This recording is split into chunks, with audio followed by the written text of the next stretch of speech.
Y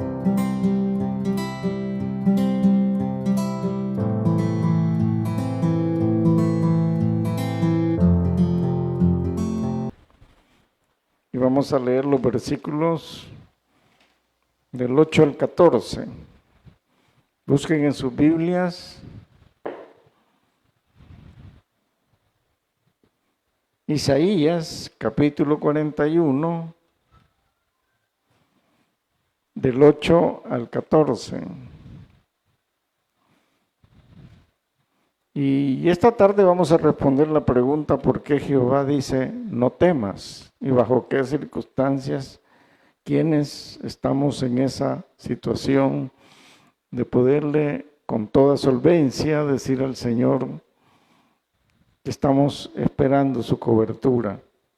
Dice la Escritura en el capítulo 8, en el nombre del Padre, del Hijo y del Espíritu Santo, dice: pero tú, Israel, siervo mío eres tú. Tú, Jacob, a quien yo escogí, descendencia de Abraham, mi amigo. Porque te tomé de los confines de la tierra, y de tierras lejanas te llamé y te dije: mi siervo eres tú, te escogí y no te deseché. No temas porque yo estoy contigo, no desmayes porque yo soy tu Dios, que te esfuerzo, siempre te ayudaré, siempre te sustentaré con la diestra de mi justicia. He aquí que todos los que se enojan contra ti serán avergonzados y confundidos, serán como nada y perecerán los que contienden contigo. Buscarás a los que tienen contienda contigo y no los hallarás. Serán como nada y como cosa que no es aquellos que te hacen la guerra, porque yo Jehová soy tu Dios, quien te sostiene de tu mano derecha y te dice: no temas, yo te ayudo. No temas, gusano de Jacob, oh vosotros los pocos de Israel. Yo soy tu socorro, dice Jehová, el Santo de Israel es tu Redentor. Padre, gracias bendito por tenernos acá, Señor, y por poder recibir estas palabras que son de consuelo, que son de confianza, que nos ayudan a seguir adelante, que nos hacen sentirnos seguros, que ante cualquier situación en la cual nosotros estemos pasando, sabemos que tú estás con nosotros, que estás con tus hijos, que estás con los que te temen, que estás con los que te obedecen, que estás con los que te siguen. Gracias, Señor, por esas lindas palabras que aparecen acá, Señor. Gracias, Señor. Haz que nosotros podamos tomar conciencia de todo lo que esto significa para nuestra vida. Te lo pedimos en el nombre de Cristo Jesús. Amén. Pueden tomar sus asientos. Si ustedes leen en sus casas todo el capítulo 41 de Isaías, que es lo recomendable, encontrarán que en los versículos del 1 al 7, el Señor hace referencia a todo lo que representa su obra. Ustedes léanlo y se darán cuenta de que allí está todo lo que su obra significa.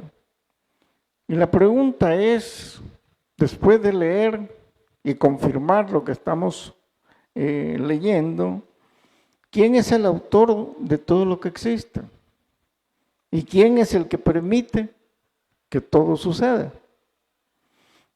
Indudablemente que la respuesta que vamos a obtener es Dios, porque no hay otro que permita que sucedan las cosas y no hay otro que haya creado todo lo que está a nuestro alrededor.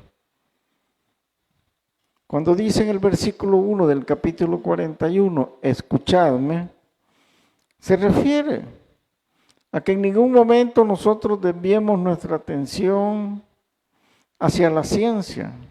Muchas veces la ciencia trata de desvirtuar la obra de Dios.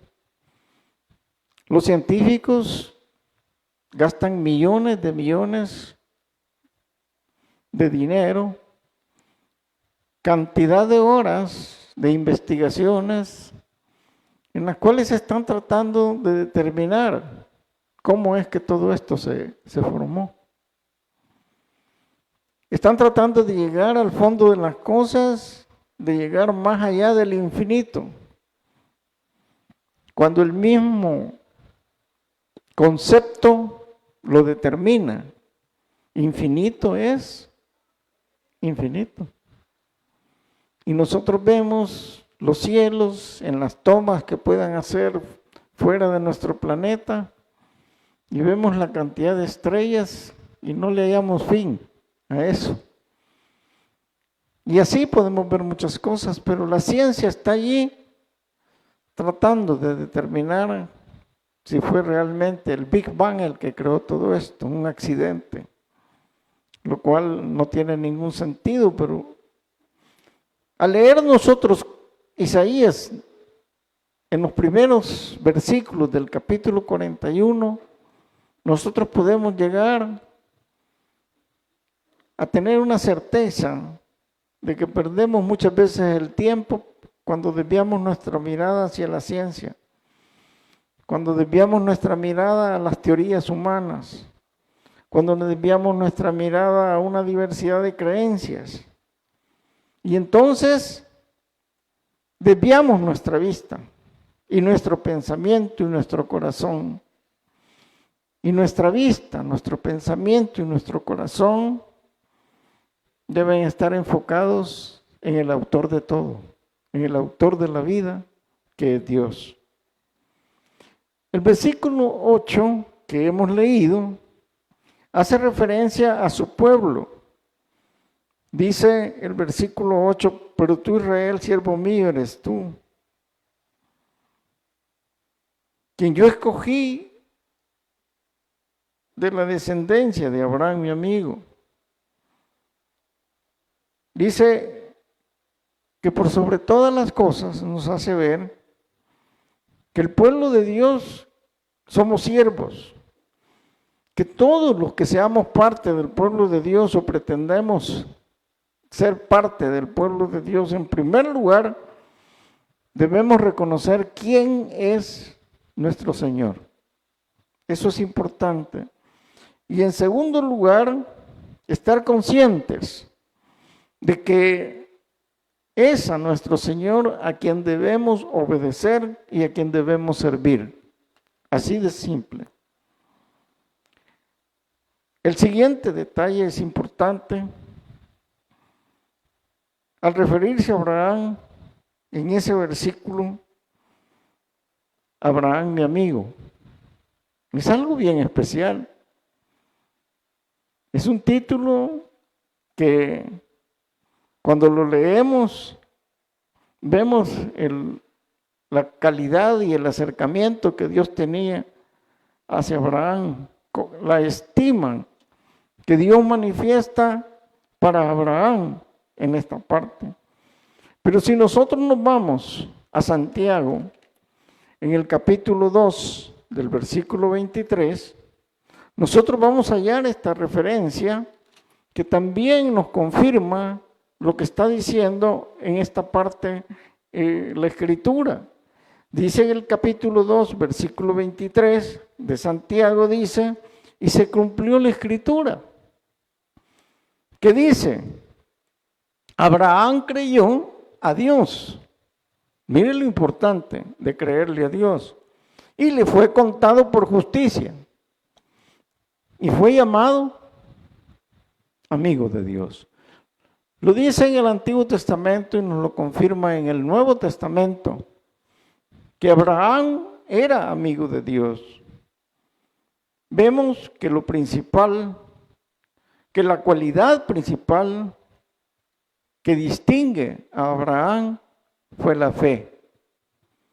Y la fe es algo bien importante en la vida de un cristiano.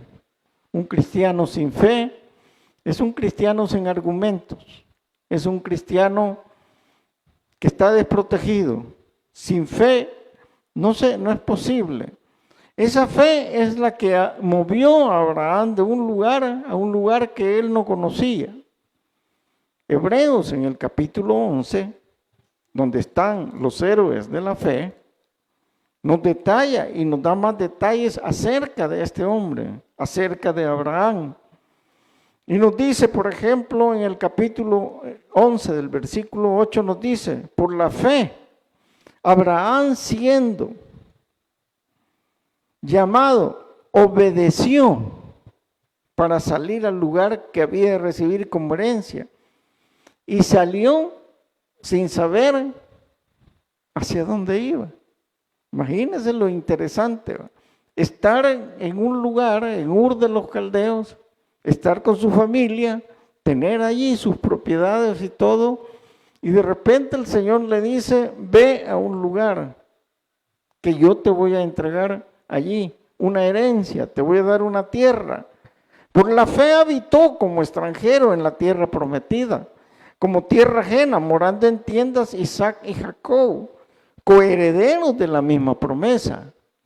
Pero no se veía realmente. Pasaron muchos años. Abraham murió y murió con la certeza de que iba a recibir una herencia, que iba a recibir una gran multitud como generación descendientes de él. Nació Isaac, murió Isaac, nació Jacob, y ellos siguieron manteniendo esa fe de que recibirían esa herencia, porque esperaban la ciudad que tiene fundamentos, cuyo arquitecto y constructor es Dios. Por la fe también la misma Sara, dice, siendo estéril, recibió fuerza para concebir y dio a luz, aún fuera del tiempo de la edad, porque creyó que era fiel quien se lo había prometido. Por la fe también uno, que era ese viejito, Abraham, que ya estaba casi muerto, salieron como las estrellas del cielo en multitud y como la arena innumerable que está en la orilla del mar. O sea, Hebreos toma una gran cantidad de versículos para decirnos y explicarnos la grandeza de la fe de Abraham. Por la fe Abraham, cuando fue probado, ofreció a Isaac, el cual había sido recibido y prometido como primogénito, pero el Señor se lo pidió, pero Abraham no dudó en entregarle a su hijo en holocausto. Y por la fe también Abraham sabía que Dios no iba a permitir que su hijo muriera de esa forma. Entonces, lo importante para creer, para creer, esperar y confiar en todas las promesas que vemos en el capítulo 41 del libro de Isaías, que el elemento principal es la fe. Y ese elemento principal que movió a Abraham es el elemento principal que nos mueve a todos los que hemos creído en Cristo Jesús, porque todos lo hemos hecho por fe.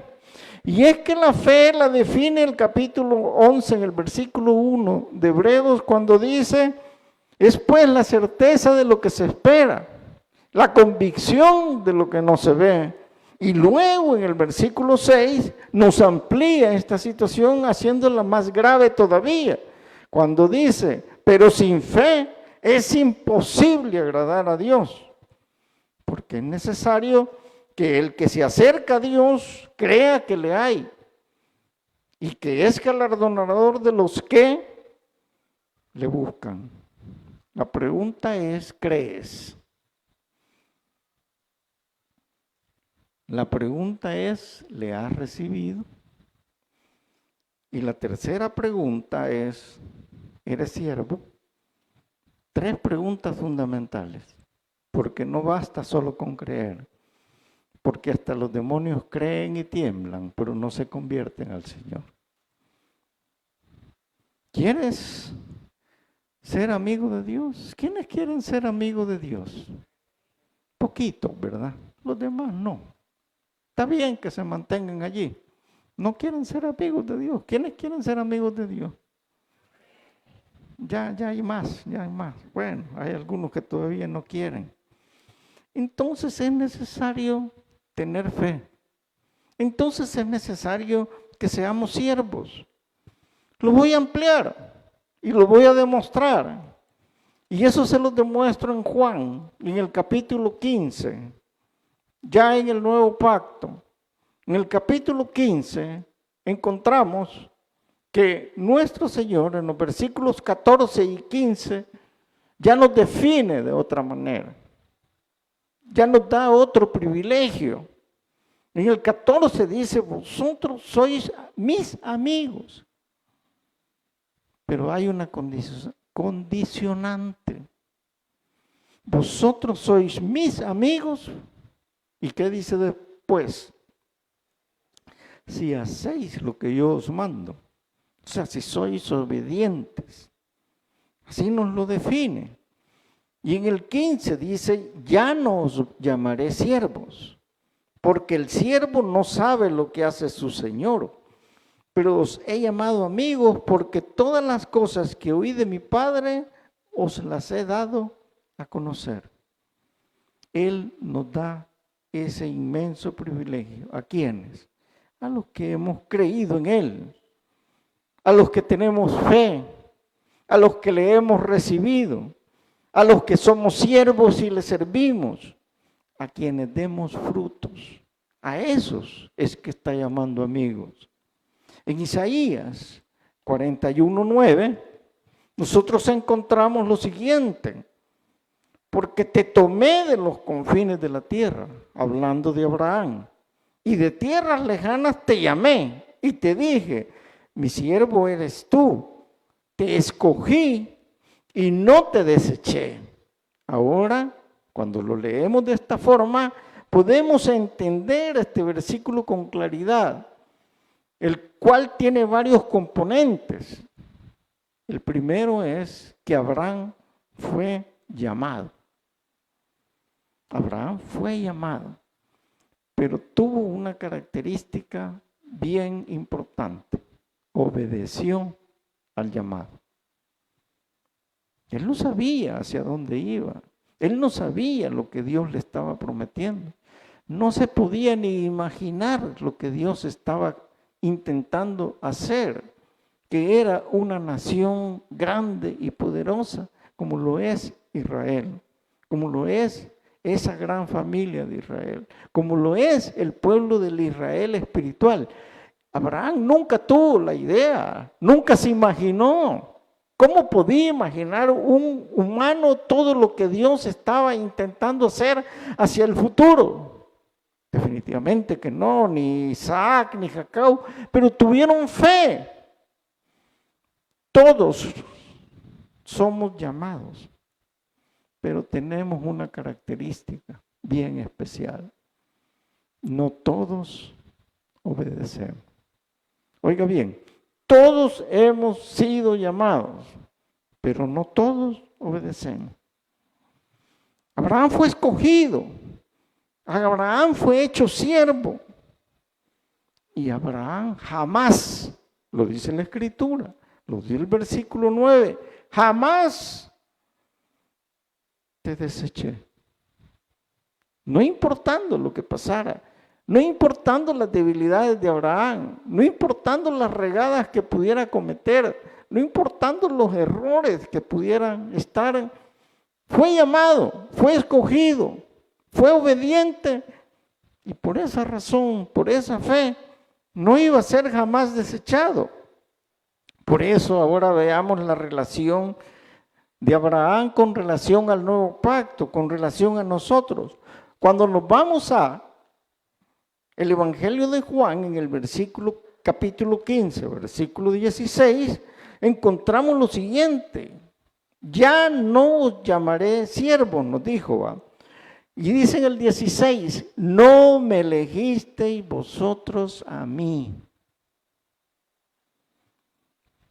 No me elegiste vosotros a mí, sino que yo os elegí a vosotros. Y yo os he puesto para que vayáis y llevéis fruto, y vuestro fruto permanezca, para que todo lo que pidiereis al Padre en mi nombre, os lo dé. Nosotros vemos la similitud que hay entre el antiguo pacto con relación a la nación que Dios estaba construyendo a través de Abraham, con la nueva familia que Cristo estableció en el nuevo pacto. Hay una tremenda similitud porque el Antiguo Testamento nos anuncia el futuro que había de venir con Cristo. Todo el Antiguo Testamento testifica de la obra redentora de nuestro Señor Jesucristo. Es así que fuimos llamados. Todos hemos sido llamados. Fuimos escogidos. Te he escogido desde el vientre de tu madre, dice en una parte de la Escritura. Y hemos sido escogidos y llamados para llevar frutos. ¿Y cómo se hace esto? Cuando somos siervos. Entonces, y solo entonces, se cumple la última parte del versículo 16 de Juan 15. Y ese sí es el que nos gusta a todos. Y ese sí es el que explotan los predicadores. Y ese sí es el que le saca mucho lustre. Cuando dice, para que todo lo que pidierais al Padre en mi nombre, os lo dé. Esa es la parte que a todos nos encanta oír. Que todo lo que pidamos, el Señor todo nos lo va a dar. Pero no tomamos en cuenta las condicionantes que allí están. Allí no están. Todos decimos amén en esa parte. Ahora sí podemos pasar al 41:10 y siguientes. Pero la pregunta es, hasta aquí está claro las condicionantes que yo he intentado explicarles de acuerdo a cómo están escritas en la palabra del Señor. ¿Están claras? ¿O regresamos? ¿Tenemos tiempo? Hay condicionantes. Debemos ser siervos. Hemos sido amados, hemos sido escogidos para que seamos siervos, para que demos frutos. Entonces, y solo entonces, cuando realmente demostramos al Señor que le amamos, que le obedecemos, que somos fieles a su palabra, entonces el 41:10, sí, ese se convierte para todo. Se convierte como una promesa real para todos los que cumplimos las condicionantes. No temas, porque yo estoy contigo, dice el Señor. No desmayes, porque yo soy tu Dios que te esfuerzo. Siempre te ayudaré, siempre te sustentaré con la diestra de mi justicia. Es decir, debemos de cumplir todo lo que hemos visto anteriormente, para que con seguridad nosotros tomemos este versículo como propio. Pero si yo estoy alejado del Señor, si yo no soy obediente al Señor, si yo no soy humilde, si yo soy prepotente, si yo soy mentiroso, y para colmo de males, ni siquiera voy al altar de Dios a decirle, Señor, perdóname, la estoy regando, sino que creo que soy sabio en mi propia opinión. Y lo que yo pienso, lo que creo, lo que deseo, todo eso es cierto, así es. No puede ser. Cuando en la Biblia se nos compara,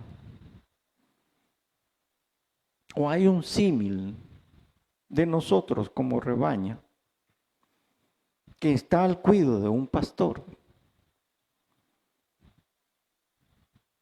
es porque nosotros somos comparados con las ovejas, que necesitan un pastor. Las ovejas tienen una cualidad, se atemorizan fácilmente. Y cuando se atemorizan, se paralizan. Y en lugar de correr como una gacela y huir del enemigo, nos quedamos petrificados y esperando que el enemigo haga lo que quiere hacer con nosotros.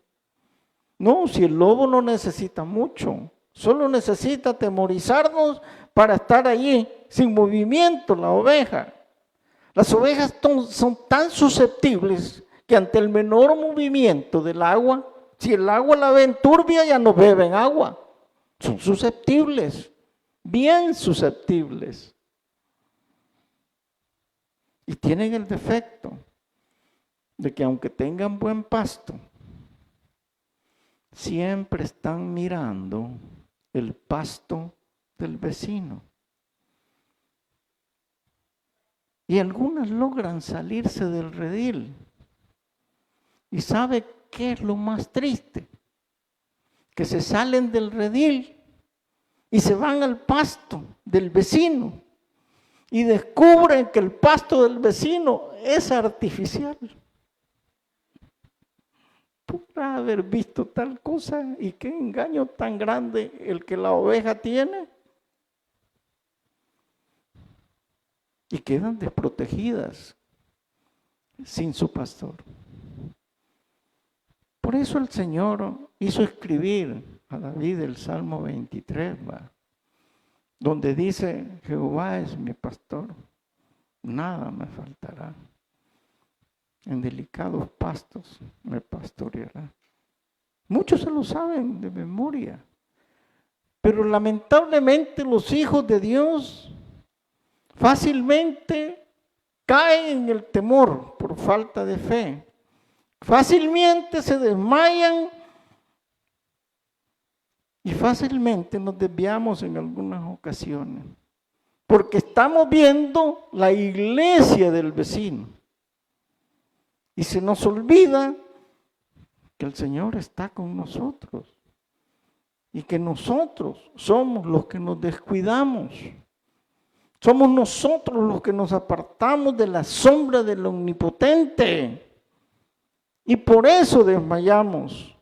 Cuando se nos presentan las dificultades, problemas, crisis, enfermedades o como quiera llamarles, entonces por nuestra falta de fe, por nuestra falta de constancia, por nuestra falta de ser siervos, por nuestra falta de obediencia, por nuestra falta de alimentarnos como deberíamos espiritualmente, desmayamos fácilmente. No temas, dice el Señor, porque yo estoy contigo. No desmayes, porque yo soy tu Dios, que te esfuerzo, siempre te ayudaré, siempre te sustentaré con la diestra de mi justicia. ¿Saben? Hay una promesa que dice: bendeciré a quienes te bendigan y maldeciré a quienes te maldigan. Y nos la hace ver en el versículo 11. En el versículo 11 dice: he aquí que todos los que se enojan contra ti serán avergonzados y confundidos, serán como nada, perecerán los que contiendan contigo. Mire qué hermoso. Buscarás a los que tienen contienda contigo.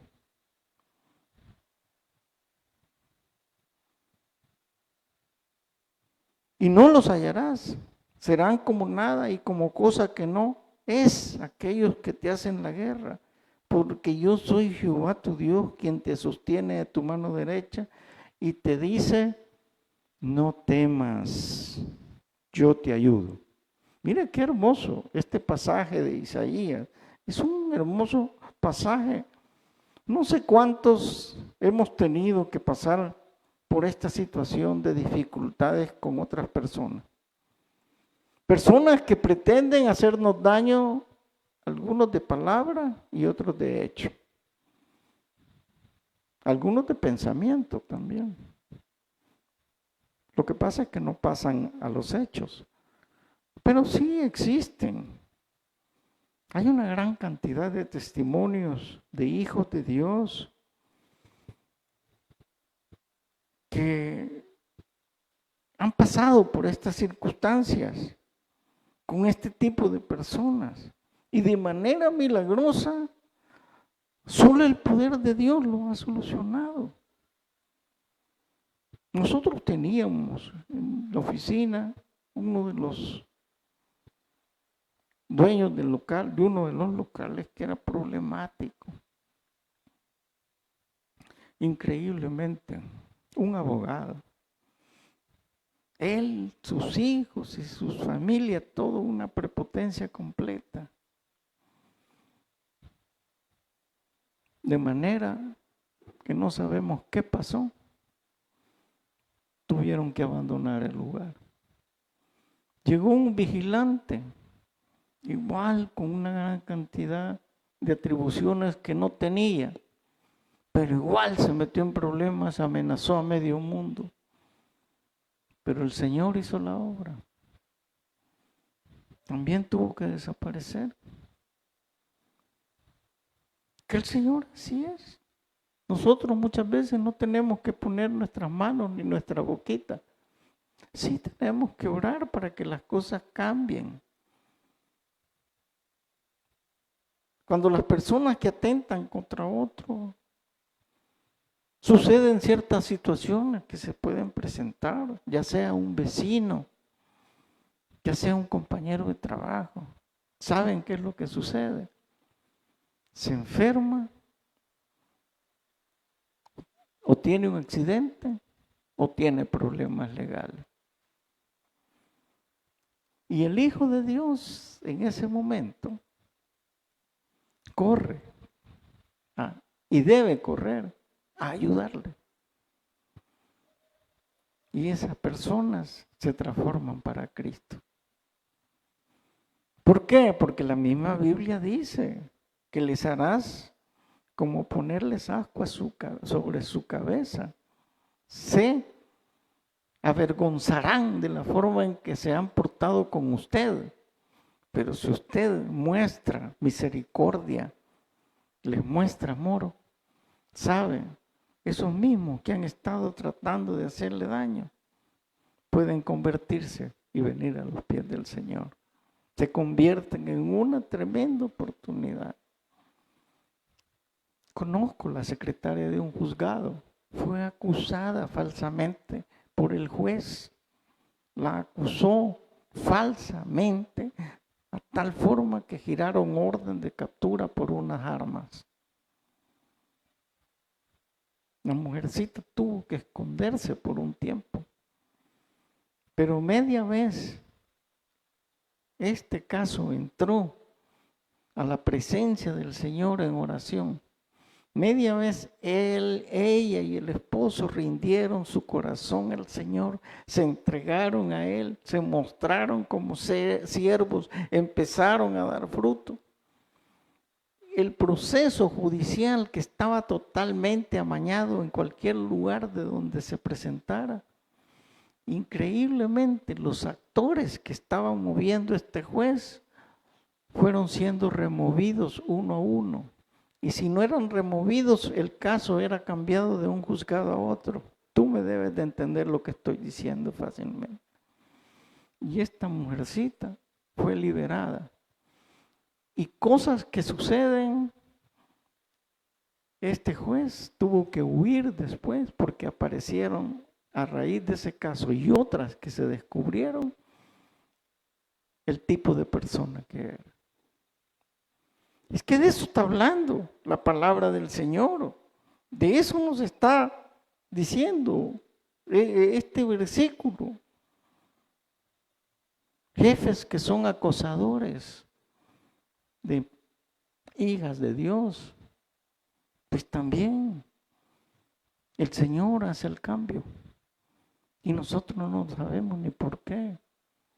Diagnósticos médicos terribles, pero terribles, como un cáncer o un tumor cerebral, equivocados para el mundo, equivocados entre comillas, porque cuando se ponen ante la presencia del Señor. Y cuando es un hijo que cree en Él, que le ha recibido, que es siervo, que es obediente, que lleva frutos, entonces no temas, que Jehová está contigo. Allí está. Y entonces sí tiene sentido esta profecía de Isaías. Y entonces sí tiene sentido cuando dice, buscarán a los que contienden contigo y no los vas a hallar. Serán como nada y como cosa que no es aquellos que te hacen guerra. Porque yo, Jehová, soy tu Dios, quien te sostiene de la mano derecha y te dice, no temas, yo te ayudo. Mire qué importante es tener el acceso a esa bendición que el Señor nos da.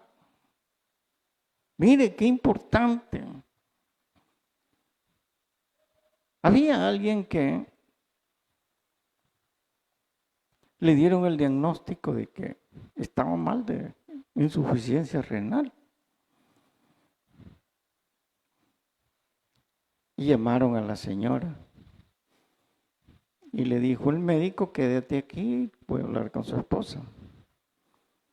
Y su esposa llegó, se sentó y le dijo, ¿qué tal está mi esposo? Mi esposo le dijo, su esposo está bastante mal. Necesita un riñón. Y usted es compatible para que le ceda un riñón a su esposo. ¿No hay otra forma, doctor? No, le digo. Usted le tiene que dar su riñoncito. Su esposo, cuando salieron, se fueron, iban en el vehículo. Y le dijo el esposo a ella, ¿qué te dijo el médico? Y ella respondió, dijo que te vas a morir.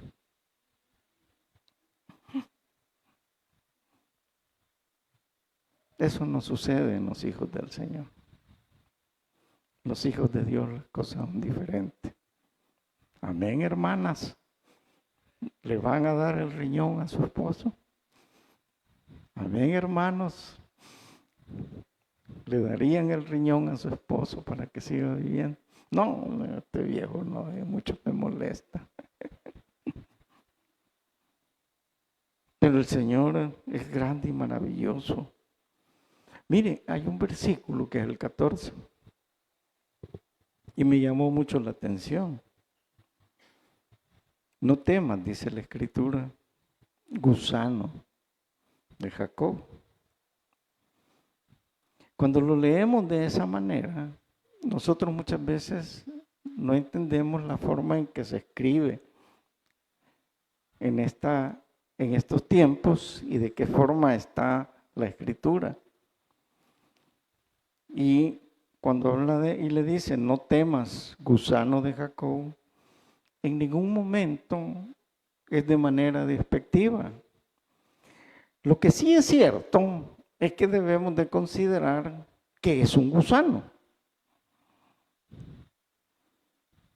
Ya tienen en su mente un gusano, ¿verdad? Ya lo tienen en su mente. Un gusano que anda por allí, que ande por donde ustedes. El gusano tiene esta característica. Son débiles. También pueden hacer daño. Pero puede ser destruido con mucha facilidad. En tal sentido, todos nosotros somos como esa figura ante Dios.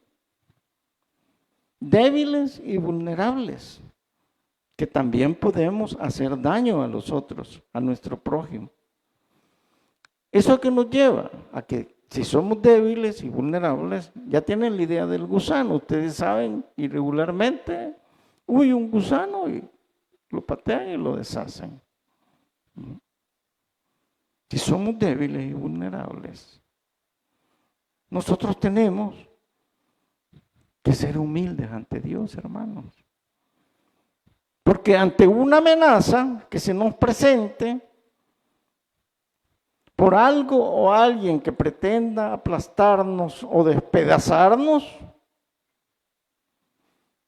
nuestro Señor nos está diciendo al hacer ese símil: yo soy tu socorro, yo soy tu redentor. Cristo nos ha redimido.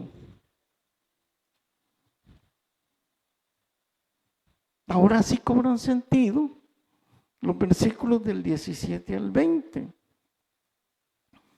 Cuando dice que en el 41 de Isaías, los afligidos y menesterosos buscan las aguas y no las hay. Es decir, hay un momento en el cual la dificultad, el problema es muy grande para nosotros. Seca está de sed su lengua. Muchas veces estamos en necesidad. Pero miren lo que dice el Santo de Israel: yo Jehová los oiré, yo el Dios de Israel no los desampararé. Tomemos para nosotros estas promesas. Dice: en las alturas abriré ríos y fuentes en medio de los valles. Abriré el desierto, estanques de agua y manantiales de agua en la tierra seca. Y esto es increíble. Daré en el desierto cedros, acacias, arrayanes y olivos. Y pondré en la soledad cipreses, pinos y bojes juntamente. Usted puede imaginarse cómo puede haber todo esto en un desierto. Cedros, acacias, arrayanes, todo un bosque. Es que para Dios no hay nada imposible. Para Dios todo es posible. Esta es una figura. ¿Cómo fue que nosotros, algunos, porque algunos dicen que no, que venían bien?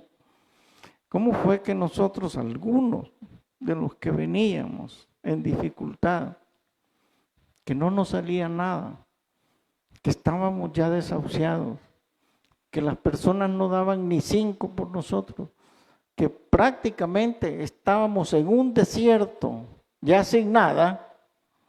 ¿Cómo es que ahora nuestra vida se ha convertido y ha cambiado en algo en el cual nosotros podemos disfrutar y vivir una vida más tranquila, más en paz, sabiendo que Dios está con nosotros y que Él es el que provee y que no nos desampara?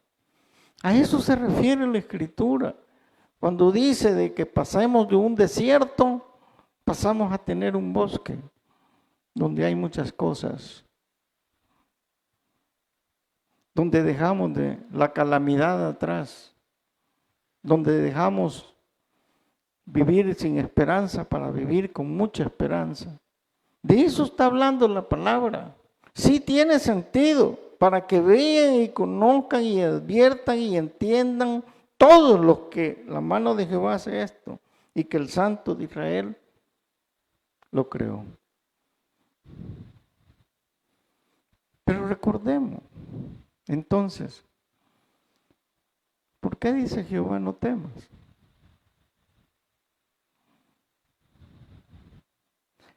No temas, dice, porque en primer lugar Él nos llamó. No fuimos nosotros los que llegamos al Señor. Él nos ha llamado. Él nos escogió desde el vientre de nuestra madre. Nosotros éramos los que habíamos decidido no querer nada con Dios, no creerle a Dios, no tenerle fe. Nosotros fuimos los reacios. Recuerde usted cómo vino a los pies del Señor, después de cuántas invitaciones. Usted no puede decir que a la primera invitación salió corriendo si esperando estaba que me invitaran. Esperando estaba, ¿sí? ¿A dónde es que queda la iglesia? Dígame, ¿y cuántos días tengo que estar en la iglesia? ¿Cuántas veces tengo que llegar y a qué horas? ¿Y por qué no hablen en la mañana? Deberían de abrir los lunes y los martes, ¿verdad que sí? No, si por eso estamos como estamos, No, si la iglesia, el Día de la Madre hasta allá llegaba. Y las sillas no estaban así, estaban más juntas. No, no, si yo es que yo vine, yo. ¿Cómo no? Él nos ha llamado a todos, pero no todos obedecemos la voz de Dios. Y la obedecemos a veces cuando empezamos a tener las consecuencias de la vida que llevamos. Le obedecemos cuando en nuestros hogares no hay paz, cuando nuestros hogares están a punto de desintegrarse, cuando creemos que ya no hay solución, cuando el diagnóstico es letal, es mortal. Entonces, cuando el médico nos dice, mire, aquí solo Dios puede salvar a su hijo, aquí solo Dios puede salvar a su esposo, entonces, con el brazo doblado vamos allí. Pero tengamos en cuenta que Él nos llamó, Él nos ha escogido, Él nos redimió, nos ha limpiado con su sangre preciosa. Porque la paga del pecado es muerte, mas la dádiva de Dios es vida eterna. Pero la sentencia se cumple, porque muerte siempre hubo, con la diferencia de que quien murió por usted y por mí se llama Jesucristo. Esa es la diferencia. Él nos hizo siervos. Él nos llamó, dice, como llamó a Abraham. Te tomé desde los confines de la tierra, de tierras lejanas te llamé. De igual forma, Él nos ha llamado desde cualquier lugar donde nosotros estuviéramos, creyendo ser sabios en nuestra propia opinión. Y nos hizo siervos. Y el que es siervo debe servir a su Señor. El punto es, usted ha sido llamado, usted ha sido escogido, usted ha sido redimido, usted ha sido justificado, usted ha sido convertido en siervo. La pregunta del millón es, ¿sirve a su Señor? ¿Es fiel a su Señor? Con esos componentes que nos enseña la palabra hoy en esta profecía de Isaías, hay algo bien importante, que es la fe. Sin fe es imposible agradar a Dios. Y algo que es fundamental en el servicio del Señor, lo hemos leído, es dar frutos. Y debemos dar fruto. No todos pueden dar frutos de la misma forma, algunos más, otros menos, pero dar frutos. Esto es importante. Ahora sí puedo decir, no temas, Jehová está con nosotros. No temas porque yo estoy contigo. No desmayes porque yo soy tu Dios, que te esfuerzo, siempre te ayudaré, siempre te sustentaré en la diestra de mi justicia. Amén. Vamos a orar. Padre, gracias te damos, Señor. Qué hermosa escritura nos has enseñado en esta tarde, Señor. Gracias, Padre. Que todos podamos servirte y ser siervos. Que nuestra fe no desmaye nunca. Que tengamos esa convicción de que cualquier situación que estemos pasando, tú estás con nosotros, Señor. Y mientras todos oran con sus rostros inclinados y sus ojos cerrados, si hay alguien que no ha recibido a Cristo como su personal y único Salvador, ahí donde se encuentra, levante su mano y la baja de inmediato. ¿Habrá alguien? ¿Habrá alguien que quiera recibir al Señor en esta tarde? ¿Habrá alguien? Padre, te damos infinitas gracias por tu misericordia y por lo bueno que tú eres. Si hubo alguien en este lugar que aún no te ha recibido como personal y único Salvador, pues dale la oportunidad de que pueda salir de este lugar, no como entró, sino llevándote en su corazón, que pueda llevarte hasta su hogar y que en ese hogar pueda reinar tú en medio de ellos, llevarles la paz, la tranquilidad, toda la armonía que ese hogar necesita. Señor bendito, sé que tú hablas al corazón de cada uno de nosotros. Te doy gracias, Señor, por ello. Gracias en el nombre de Cristo Jesús. Amén. Pónganse de pie, vamos a cantar una alabanza más. Adoramos a nuestro Dios, Él merece gloria, dice la alabanza. Vamos con las palmas.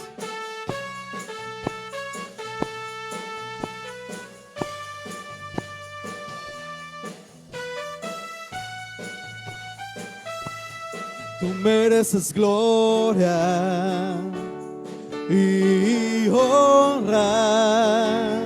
Señor, levantamos nuestras manos y exaltamos tu santo nombre. Tú mereces gloria y honra. Señor, levantamos nuestras manos y exaltamos tu santo nombre. Grande es Dios, hacedor de maravillas, y no hay otro como tú.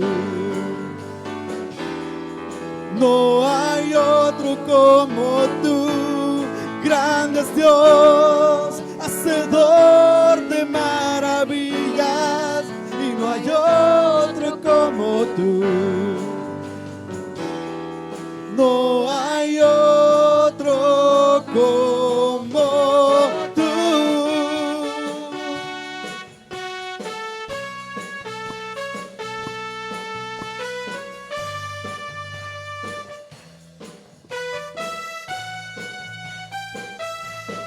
Tú mereces gloria y honra. Señor, levantamos nuestras manos y exaltamos tu santo nombre. Tú mereces gloria y honra. Señor, levantamos nuestras manos y exaltamos tu santo nombre. Grande es Dios, hacedor de maravillas, y no hay otro como tú.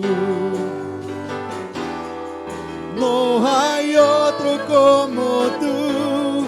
Grande es Dios, hacedor de maravillas.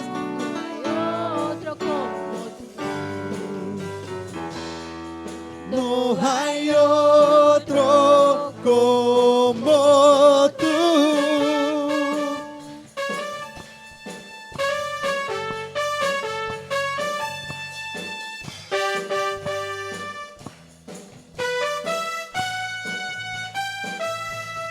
Grande es Dios, hacedor de maravillas, y no hay otro como tú.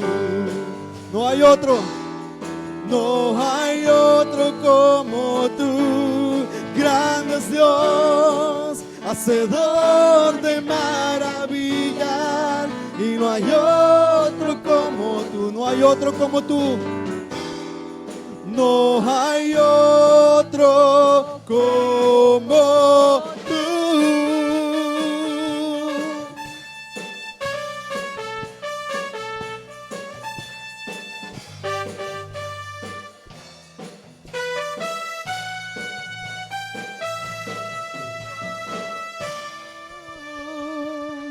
No hay otro como tú, Señor. Que el Señor le bendiga, hermanos.